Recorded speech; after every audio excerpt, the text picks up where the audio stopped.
Let me piece yourself back together now. What's your vision?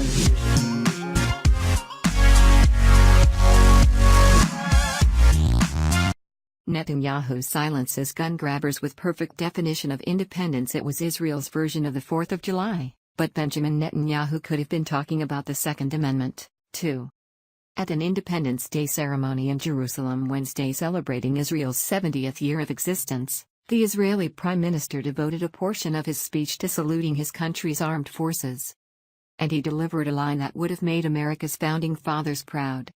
Independence is being able to defend ourselves, Netanyahu, a former Israeli commando, told his country's soldiers, according to the Israeli newspaper Haaretz.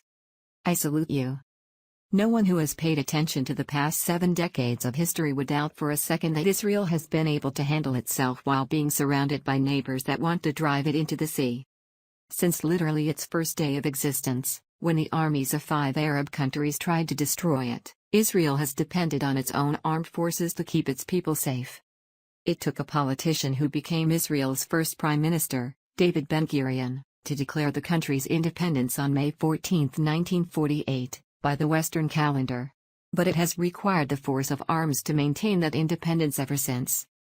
And that's the kind of argument gun rights supporters have been making in the United States, where the Declaration of Independence of 1776 eventually led to the Constitution and the Bill of Rights, including the right to bear arms. The Founding Fathers understood how closely the concepts of independence and self-defense are. The Second Amendment was a guarantee that the federal government would be forbidden from exactly the kind of gun control and confiscation gun grabbers fantasize about today.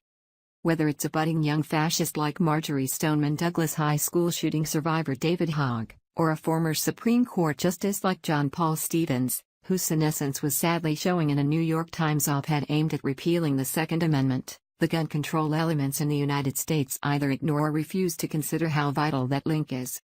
Fortunately, a Republican Congress and President Donald Trump have been a bulwark against liberal infringements on the rights of Americans to defend themselves, despite constant pressure from Democrats and their mouthpieces in the liberal media. In a Twitter post last month, Trump made it all caps clear the Second Amendment wasn't in danger on his watch. The Second Amendment will never be repealed, Trump tweeted in response to Stevens' op-ed column. It's no coincidence that Trump is a strong supporter of Netanyahu. Both men understand, as America's founders did, the essential need for force to maintain self-defense. As Netanyahu put it, independence is being able to defend ourselves. The Founding Fathers couldn't have put it better.